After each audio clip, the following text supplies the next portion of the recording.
Hey guys, it's Zimzella, and today we're doing a new video which will either be proven right or wrong come March 26th. And of course, judging by the title, I believe Kong will win. Yeah, no, I'm screwing with you. Yeah, looking at the trailer that we got today, which has given us a little bit more context to some of the past TV spots, allow me to give my thoughts. But let's get the really subjective thing out of the way before someone comments asking it. Did you like the trailer, Zim? Um, Not really, actually. I feel rather indifferent to it. I don't really feel anything strongly negative or positive. I just don't really care. All things considered, logically, I'm happy, of course, that the trailer is out. And the people who are really like, oh, I really hope the trailer comes out soon, now that it's out, I'm happy for them that that's there for them. But in the most general sense, the one thing I really just disliked about it that has nothing to do with like the plot or anything is the music.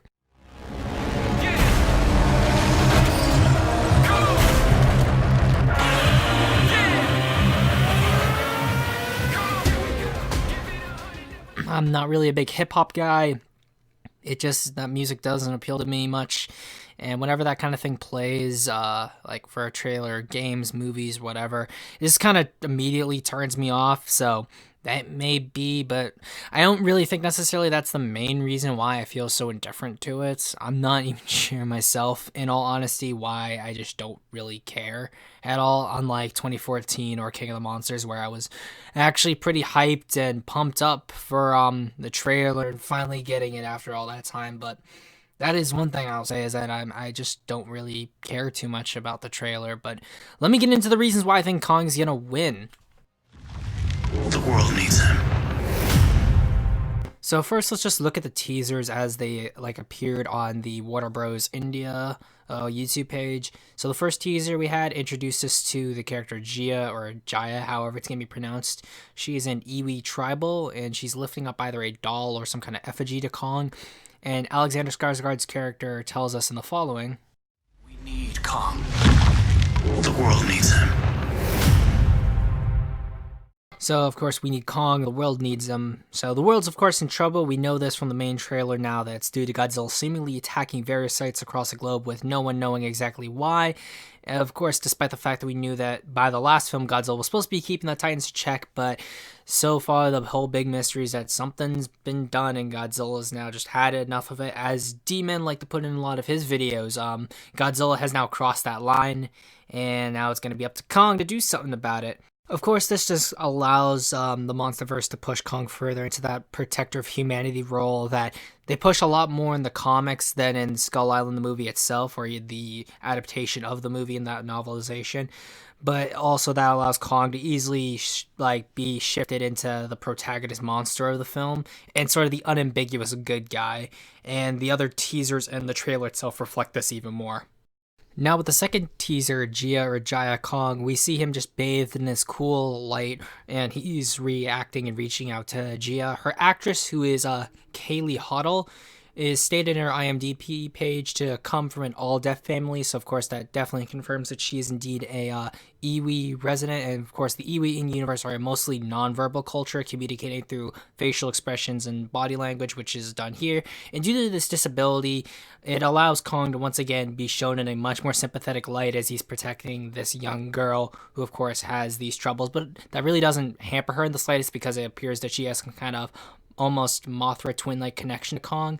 But again, it makes Kong the unambiguous good guy of the story without any kind of tension or really stakes or ambiguity as to what side he's on. And on a quick tangent, I also want to go back to the name Jia. As this teaser was posted on the Warner Brothers India page and not the Warner Brothers Pictures or the Warner Brothers Entertainment YouTube pages, which both have uploaded teasers in the past, I'm not sure specifically why it was the Warner Bros. India page that did it. I wanted to see if Jia or Jaya meant something specific in Hindi, and from my research, it turns out it can roughly translate to mean heart, sweetheart, or pure heart. We don't know whether or not this is due to Rebecca Hall's character naming her that, or that was just the name that Iwi gave her.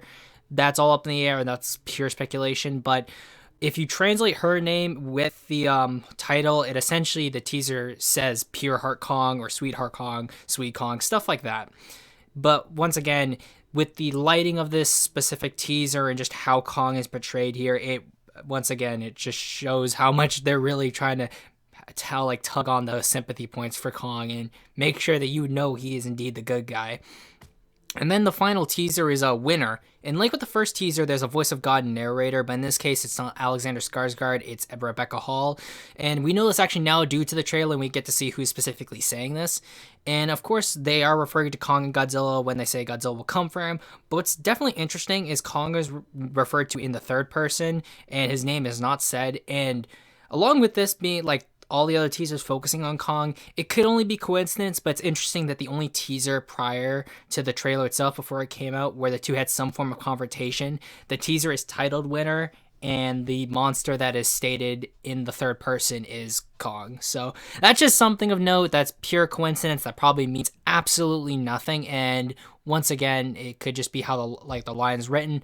But I just find that interesting that they actually did have a teaser titled Winner. And of course, also looking at this final teaser, we see that Godzilla is just acting in a far more antagonistic light, especially with the phrasing Godzilla will come for him, because Kong has really had nothing to do with Godzilla up until this point, and Godzilla is actively looking to pick this fight with Kong. That just pits him far more as the antagonistic force. But of course, with all the spoilers that we've gotten over the years until this movie's finally going to be coming out, we do know about the third party, and at this point, you should probably just back out if you don't want any more spoilers, more than like you've already seen at this point. But yeah, of course, we know Mechagodzilla is going to be in the movie. We see him in the trailer.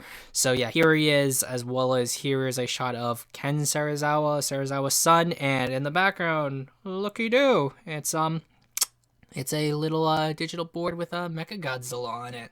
So yes, of course, we already know that Mechagodzilla is going to be appearing. We don't know exactly whether or not what we've seen from the actual trailer itself. I'm moving away from the teaser into the full trailer. That what we have seen from most of the trailer with Kong and Godzilla fighting is either Mechagodzilla or Godzilla himself. There's been like a lot of rumors that, Mechagodzilla is going to be taking on a disguise like Godzilla, or we won't really know the difference. Just stuff is going on where Godzilla is being framed, unless that he's just going full out villain and attacking people. Again, we actually know from this shot right here that they show a lot of Apex sites being destroyed, and they're all Godzilla attacks.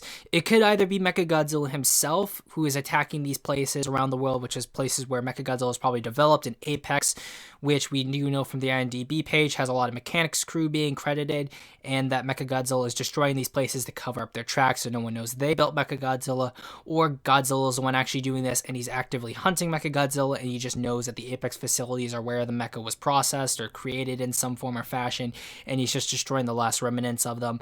But either way, it doesn't really paint a good picture for Godzilla, who's definitely looking like the villain, or at least the morally kind of ambiguous force in this film, even if Mechagodzilla is the outright villain. But also what's interesting to note is that throughout all the teasers and trailers we've seen, Kong is either getting in hits with Godzilla, and Godzilla is not getting really a single hit, unless we count the him jumping out of the water, kind of giving him a little spook there. But with how the music's drummed up, you can tell these are kind of big audience pleaser moments. And it's just sort of, we can get the protagonist of the movie showing off his abilities, and the audience can get hyped up and be excited for the film when it does come out. The reason I make this claim specifically is because Warner Brothers has done the inverse to show their protagonists or the heroes of their story be on the ropes and sort of be in trouble as they're taking a bunch of hits from the villain or the antagonist without really much recourse from them. This was done specifically well in the Dark Knight Rises teasers and trailers with how Bane was portrayed. And of course, if we want to go to a more recent example that kind of did this, it was the TV spots and the trailers for the film everyone is comparing GVK to, and that is Batman vs. Superman. Like, all the trailers and all the teasers did a lot to show off how we are supposed to see Superman as the protagonist and the much more positive light, and Batman uncharacteristically as a unhinged vigilante violent aggressor. Of course, parts of Batman's character that we have seen, but again, all mangled together into a character that's a lot more easier to root against versus Superman. But what I find interesting in this sort of comparison here that a lot of people make is that the power dynamics between the protagonist and the antagonist of that fight would be switched in GVK, but that simply just helps to keep Kong as a sympathetic underdog monster if that is the kind of route they are going as. Although, of course, if we look at their monster fight track record, Kong has really never lost a monster fight or lost in totality. So there is that. And given how Kong is behaving in this film and what he's allowed to use, such as the axe, which is interesting in and of itself, I wonder how he'll be using that. But being able to absorb the atomic breath seems interesting for the start. A lot of people are saying that this shot right here is when they reveal Mechagodzilla, although we also saw shots earlier with something exploding, but of course we do see Mechagodzilla pop out later in that scene. So either he gets new skin or whatever, but I honestly think that a lot of people who are saying Mechagodzilla, like all we've seen for most of their trailers, Mechagodzilla, it's a big cope for a lot of people. I think a lot of people do generally take it seriously. I'm not discrediting some people. I think that some are arguing in good faith and genuinely believe this because they don't think Godzilla is just going to be an outright villain.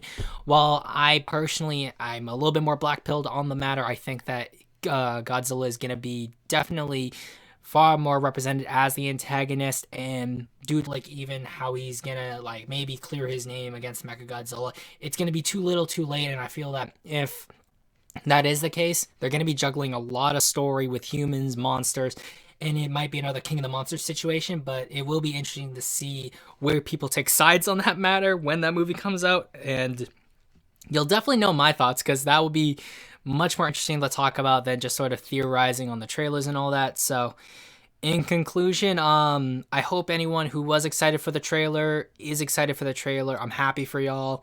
It just didn't really do it for me. But I may do a few more Godzilla vs Kong videos. Not too much theorizing, all that.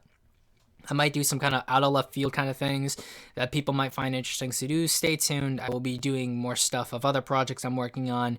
As always, I'm Zamzilla, and I'll see you guys next time.